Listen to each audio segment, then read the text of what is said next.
부활의 증인 열전 특별 새벽기도의 두 번째 날입니다. 우리 함께 기도하겠습니다. 영원한 생명과 소망이 되시는 하나님 아버지, 예수 그리스도를 죽음에서 다시 살리셔서 우리에게 부활의 산 소망을 주시니 감사합니다.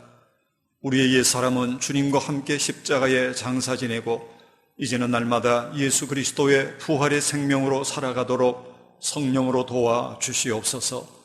예수님의 부활을 목격한 제자들처럼 온전히 새로워져서 큰 기쁨과 감격으로 예수 그리스도의 부활의 복음을 전파하는 부활의 증인들이 되게 하여 주옵소서. 예수님의 이름으로 기도하옵나이다. 아멘.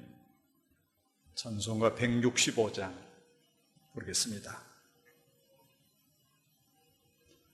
주님께 영광, 다시 사신 주, 사망 권세 모두 이기시었네. 흰 옷 입은 천사 돌을 옮겼고 누우셨던 곳은 비어 있었네. 주님께 영광, 다시 사신 주, 사망 권세 모두 이기시었네. 부활의 주님 나타나시사 두려움과 의심 물리시셨네. 주의 교회 기뻐 찬송하여라. 다시 사신 주님 죽음 이겼네.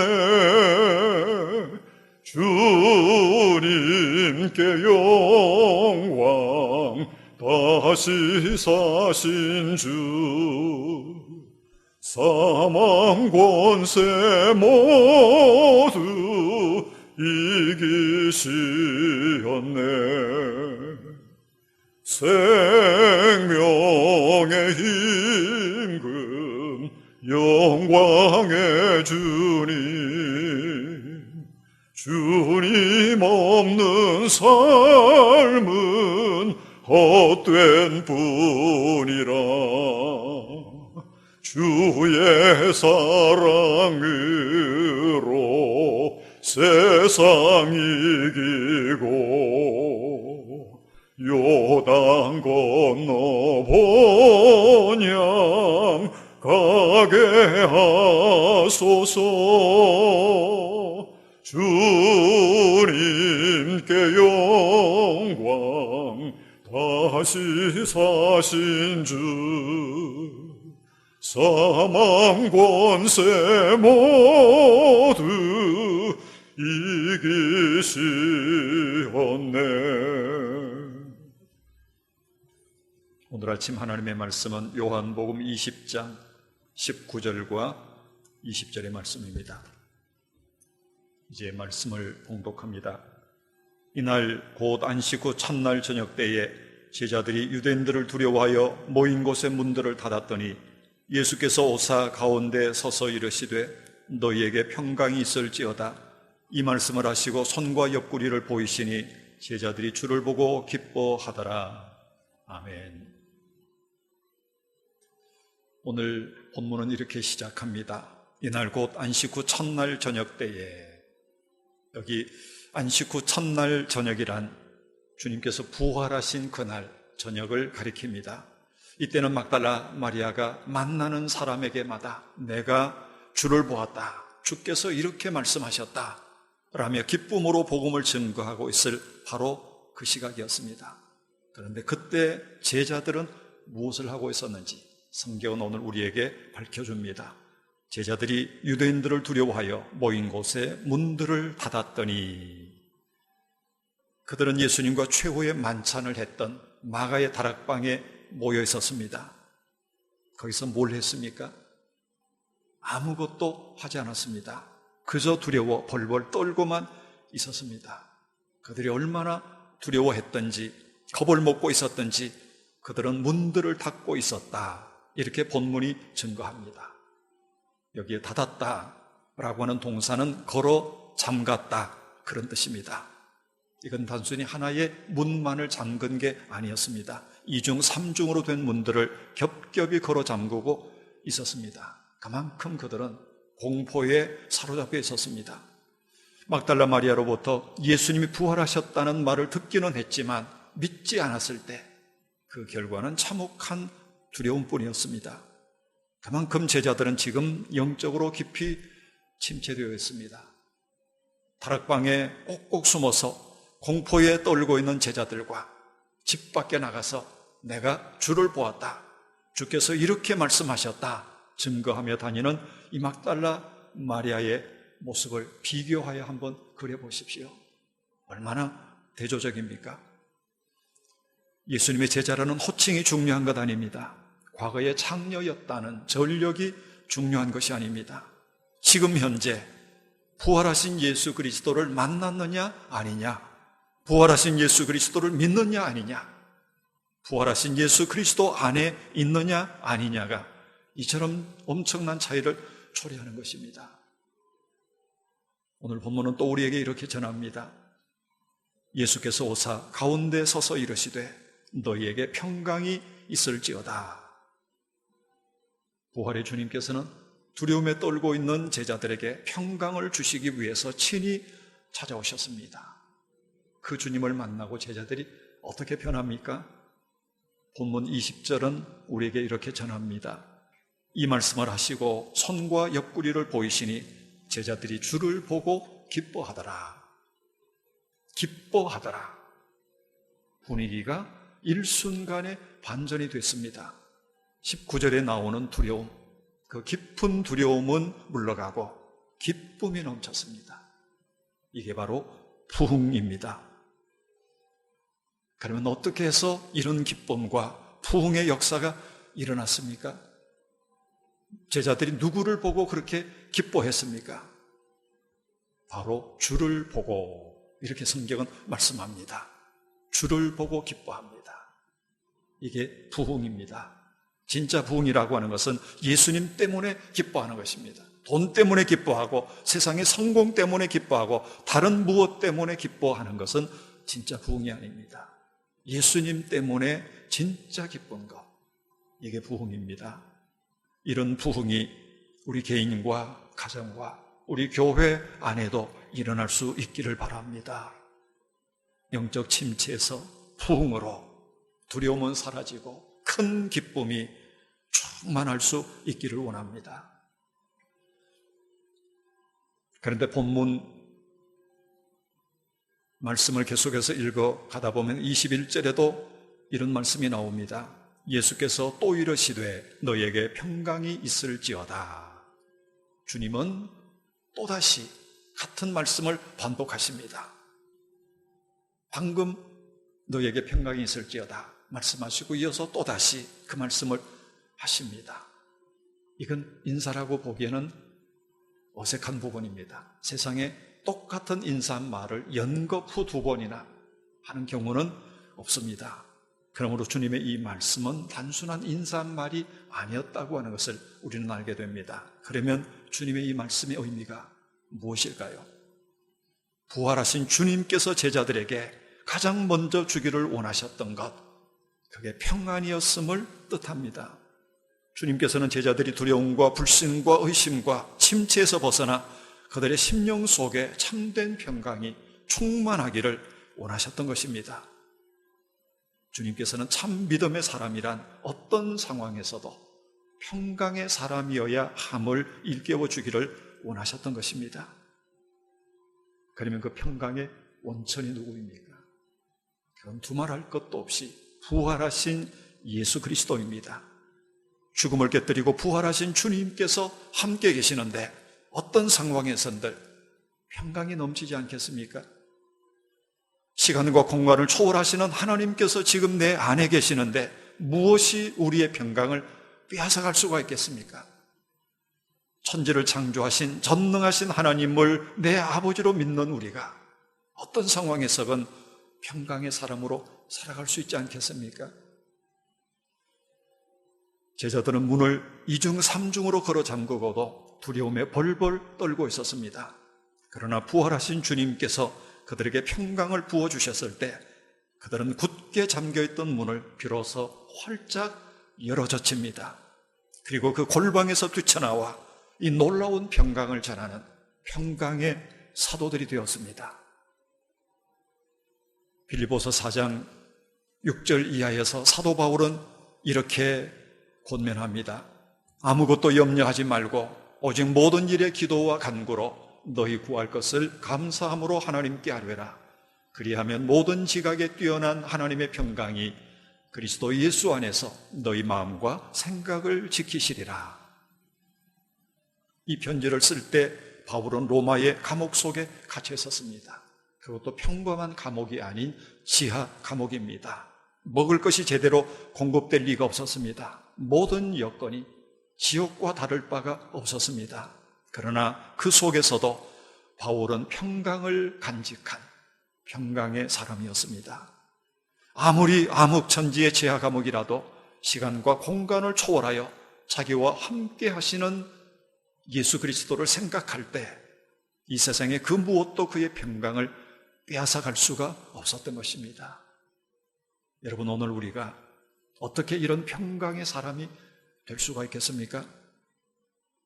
부활하셔서 영으로 우리 안에 들어와 계시는 그 부활의 주님을 바라보는 것입니다. 그 주님을 의지하는 것입니다. 그 주님께 우리의 모든 삶을 맡기는 것입니다. 사람은 서 있는 것보다 앉으면 더 편안합니다. 앉으면 서 있는 것보다 내 몸에 훨씬 더 많은 부분을 의자에 맡길 수가 있기 때문입니다. 그런데 앉아 있는 것보다 더 평안한 자세가 있습니다. 그건 들어눕는 겁니다. 들어눕는다고 하는 것은 내 온 몸을 남김없이 땅바닥에 완전히 맡겨버리는 겁니다. 이렇게 우리의 몸을 바닥에 맡기면 맡길수록 우리의 몸은 더 평안해지는 것입니다. 그러나 우리가 바닥을 믿지 못하면 우리의 몸을 맡길 수 없습니다. 우리의 몸을 바닥에 많이 맡기면 맡길수록 평안하지만 그것은 바닥에 대한 믿음이 있을 때만 가능합니다. 바닥에 대한 믿음이 없다면 아무리 좋은 집에서, 아무리 좋은 침대에서 누워도 그 어디에서도 평안을 얻을 수가 없습니다. 하나님과 우리와의 관계가 바로 이와 같습니다. 하나님께 많이 맡기면 맡길수록 우리는 평안을 얻습니다. 그러나 적게 맡기면 맡길수록 그만큼 고통과 괴로움을 더 겪어야만 합니다. 오직 하나님을 온전히 믿는 사람만 하나님께 자신을 온전히 맡기고 그런 사람만이 하나님의 온전한 평강을 누리게 됩니다. 여행을 하다 보면 방 안에 이런 경고문이 붙어 있는 것을 볼 수가 있죠. 귀중품은 프론토에 맡기십시오. 맡기지 않은 물품에 대해서는 분실 시 책임지지 않습니다. 맡긴 것만 책임져 준다는 경고문입니다. 맡길 수 있는데도 불구하고 호텔 주인을 믿지 못해서 귀중품을 맡기지 않고 그거 잃어버릴까 봐 밤낮 없이 불안에 떠는 투숙객이 있다면 이보다도 어리석은 사람이 세상에는 없습니다. 여러분, 우리 모두는 잠시 이 세상에 투숙하고 있는 여행객들입니다. 그렇다면 우리는 이 세상의 주인 되시는, 내 모든 인생의 주인 되시는 주님께 우리의 모든 것을 맡겨야 합니다. 맡기는 그만큼만 우리는 평안할 수 있습니다. 그분께 맡긴다고 하는 것은 그분이 결과를 선하게 책임져 주실 것을 믿고 어떤 상황에서건 그분의 말씀대로, 법도대로 살아가는 것을 말합니다.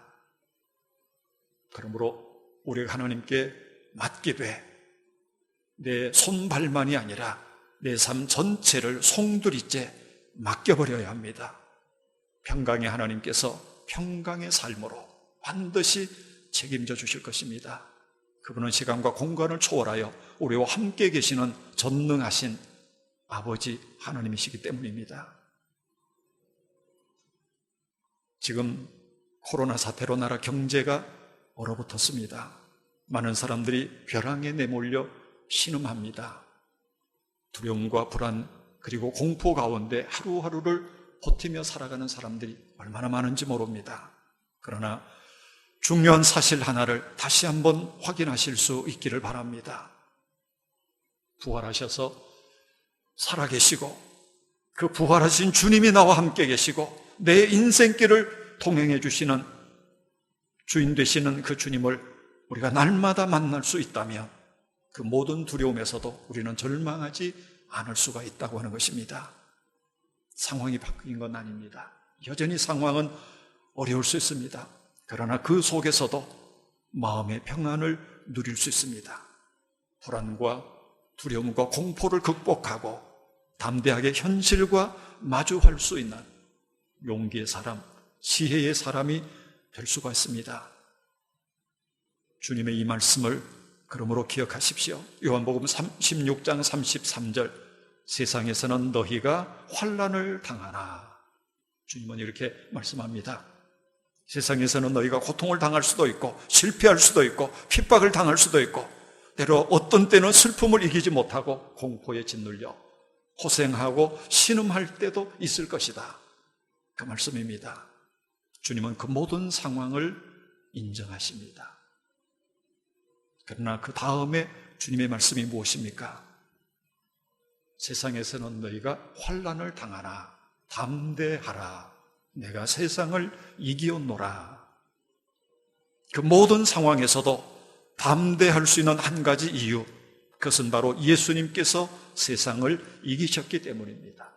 그분이 세상을 이기고 그분이 죽음을 이기고 죄를 이기고 인간의 슬픔을 완전히 발로 밟고 정복하시고 그리고 부활하신 예수 그리스도, 그분이 우리의 보호자가 되시고 우리와 함께 하시며 날마다 우리를 만나 주시는 그런 사람으로 살아가는 이상 우리는 두려움의 노예가 되어서 좌절당할 수가 없습니다.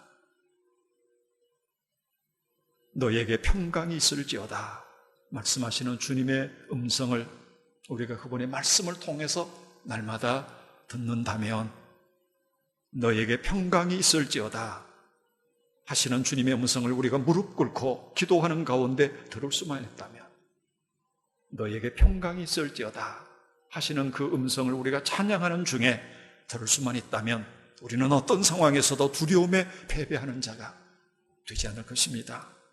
주님께서 그 모든 두려움을 능히 이기게 해주실 것이기 때문입니다.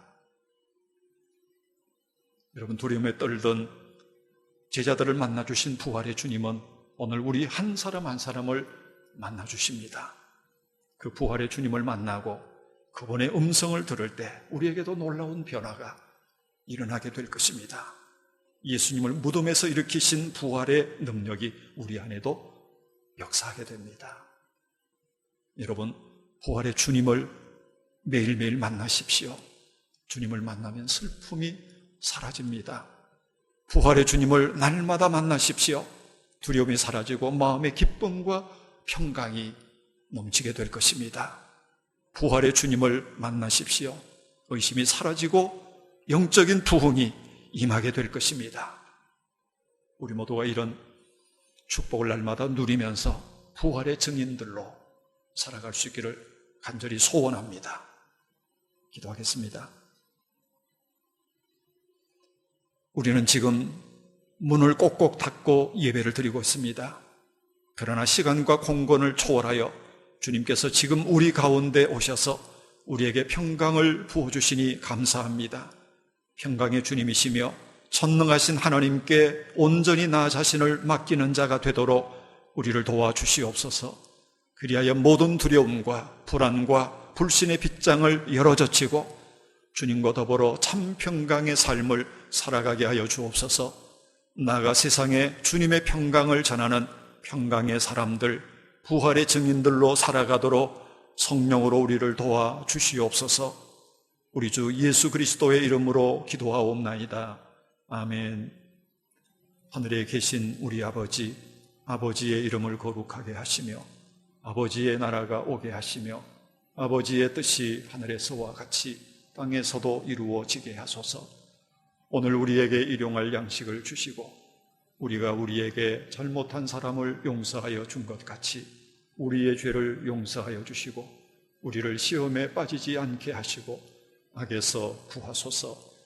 나라와 권능과 영광이 영원히 아버지의 것입니다. 아멘. 이제 우리가 합심해서 기도하겠습니다. 먼저는 평강의 주님을 믿고 우리의 삶을 온전히 맡김으로 평강을 누리게 하여 주옵소서. 두 번째는 부활하신 주님이 주시는 기쁨으로 충만하여 부활의 증인으로 살게 하옵소서. 세 번째는 두려움과 불신과 의심이 사라지고 영적 부흥을 경험하게 하여 주옵소서. 이 기도 제목과 함께 개인의 기도 제목을 가지고 기도하겠습니다.